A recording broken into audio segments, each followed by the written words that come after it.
Chapter 2 After 2 years of training, he went to sea, and entering the regions so well known to his imagination, found them strangely barren of adventure. He made many voyages. He knew the magic monotony of existence between sky and water. He had to bear the criticism of men, the exactions of the sea, and the prosaic severity of the daily task that gives bread, but whose only reward is in the perfect love of the work. This reward eluded him. Yet he could not go back, because there is nothing more enticing, disenchanting, and enslaving than the life at sea. Besides, his prospects were good. He was gentlemanly, steady, tractable, with a thorough knowledge of his duties, and in time, when yet very young, he became chief mate of a fine ship, without ever having been tested by those events of the sea that show in the light of day the inner worth of a man, the edge of his temper, and the fibre of his stuff, that reveal the quality of his resistance and the secret truth of his pretenses, not only to others, but also to himself. Only once in all that time he had again a glimpse of the earnestness in the anger of the sea. That truth is not so often made apparent as people might think.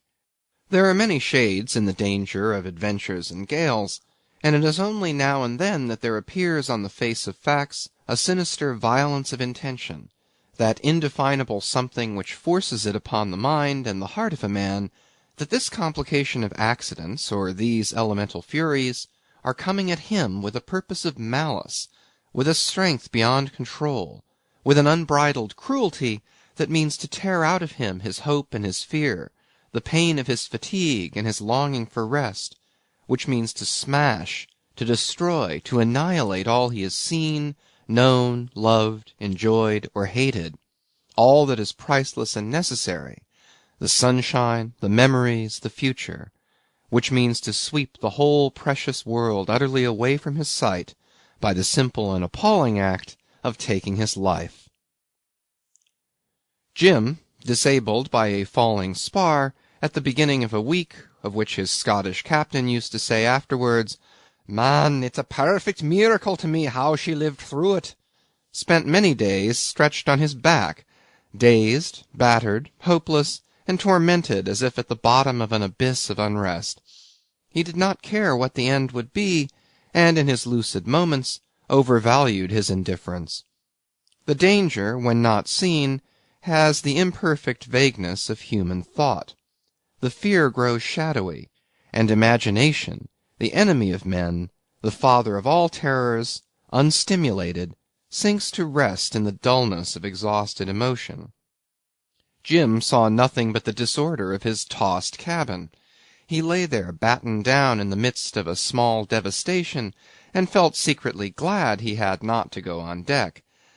But now and again an uncontrollable rush of anguish would grip him bodily, make him gasp and writhe under the blankets, and then the unintelligent brutality of an existence liable to the agony of such sensations filled him with a despairing desire to escape at any cost. Then fine weather returned, and he thought no more about it. His lameness, however, persisted, and when the ship arrived at an eastern port, he had to go to the hospital. His recovery was slow, and he was left behind. There were only 2 other patients in the white men's ward, the purser of a gunboat who had broken his leg falling down a hatchway, and a kind of railway contractor from a neighboring province, afflicted by some mysterious tropical disease, who held the doctor for an ass, and indulged in secret debaucheries of patent medicine which his Tamil servant used to smuggle in with unwearied devotion. They told each other the story of their lives, played cards a little, or, yawning and in pyjamas, lounged through the day in easy-chairs without saying a word. The hospital stood on a hill, and a gentle breeze entering through the windows, always flung wide open, brought into the bare room the softness of the sky, the languor of the earth, the bewitching breath of the eastern waters. There were perfumes in it, suggestions of infinite repose, the gift of endless dreams. Jim looked every day over the thickets of gardens, beyond the roofs of the town, over the fronds of palms growing on the shore, at that roadstead which is a thoroughfare to the east, at the roadstead dotted by garlanded islets, lighted by festal sunshine, its ships like toys, its brilliant activity resembling a holiday pageant, with the eternal serenity of the eastern sky overhead, and the smiling peace of the eastern seas possessing the space as far as the horizon. Directly he could walk without a stick, he descended into the town to look for some opportunity to get home. Nothing offered just then, and while waiting, he associated naturally with the men of his calling in the port. These were of two kinds. Some, very few and seen there but seldom, led mysterious lives, had preserved an undefaced energy with the temper of buccaneers and the eyes of dreamers. They appeared to live in a crazy maze of plans, hopes, dangers, enterprises, ahead of civilization, in the dark places of the sea, and their death was the only event of their fantastic existence that seemed to have a reasonable certitude of achievement. The majority were men who, like himself, thrown there by some accident, had remained as officers of country ships. They had now a horror of the home service, with its harder conditions, severer view of duty, and the hazard of stormy oceans. They were attuned to the eternal peace of eastern sky and sea. They loved short passages, good deck chairs, large native crews, and the distinction of being white. They shuddered at the thought of hard work, and led precariously easy lives, always on the verge of dismissal, always on the verge of engagement, serving Chinamen, Arabs, half-castes, would have served the devil himself had he made it easy enough. They talked everlastingly of turns of luck, how so-and-so got charge of a boat on the coast of China, a soft thing, how this one had an easy billet in Japan somewhere, and that one was doing well in the Siamese Navy, and in all they said, in their actions, in their looks, in their persons, could be detected the soft spot, the place of decay, the determination to lounge safely through existence. To Jim, that gossiping crowd, viewed as seamen, seemed at first more unsubstantial than so many shadows. But at length he found a fascination in the sight of those men, in their appearance of doing so well on such a small allowance of danger and toil. In time, beside the original disdain, there grew up slowly another sentiment, and suddenly giving up the idea of going home, he took a berth as chief mate of the Patna. The Patna was a local steamer as old as the hills, lean like a greyhound, and eaten up with rust worse than a condemned water-tank. She was owned by a Chinaman, chartered by an Arab, and commanded by a sort of renegade New South Wales German, very anxious to curse publicly his native country, but who, apparently on the strength of Bismarck's victorious policy, brutalized all those he was not afraid of, and wore a blood-and-iron air, combined with a purple nose and a red mustache. After she had been painted outside and whitewashed inside, 800 pilgrims, more or less, were driven on board of her as she lay with steam alongside a wooden jetty. They streamed aboard over 3 gangways. They streamed in urged by faith and the hope of paradise.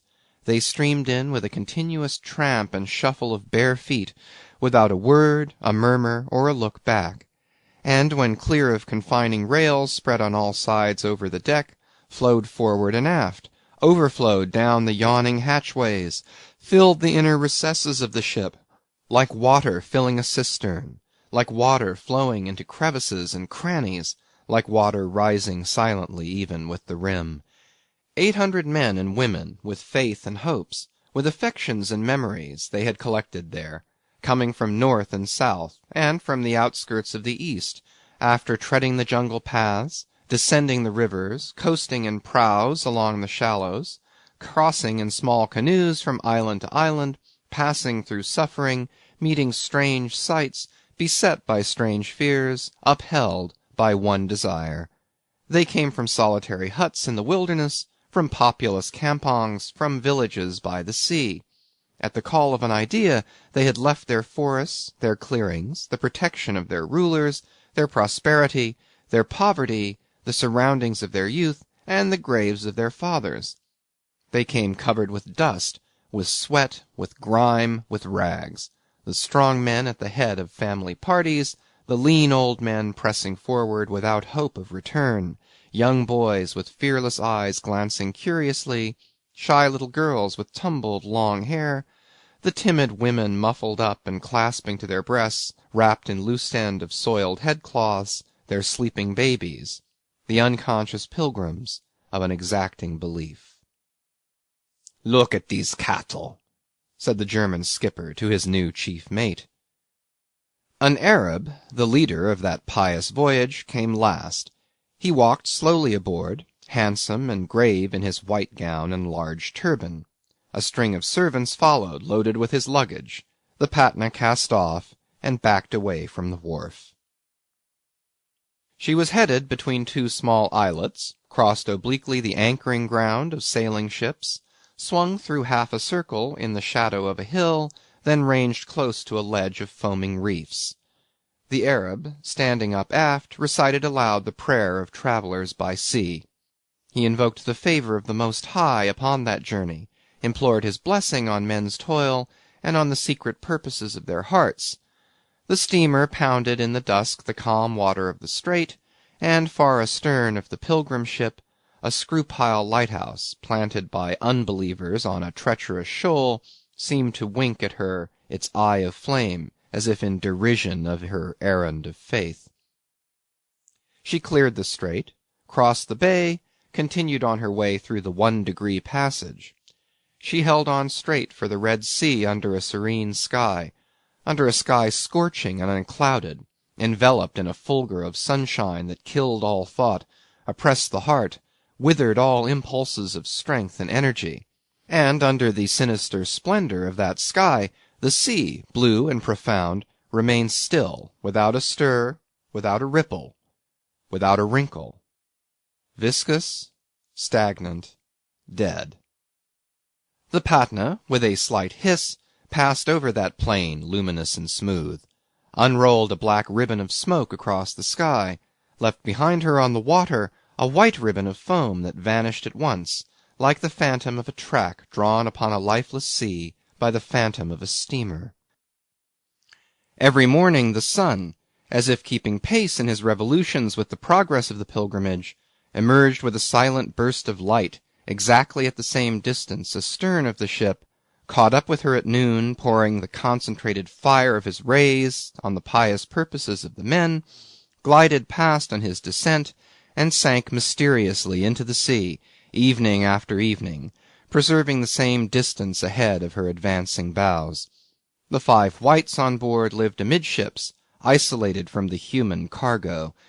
The awnings covered the deck with a white roof from stem to stern, and a faint hum, a low murmur of sad voices, alone revealed the presence of a crowd of people upon the great blaze of the ocean.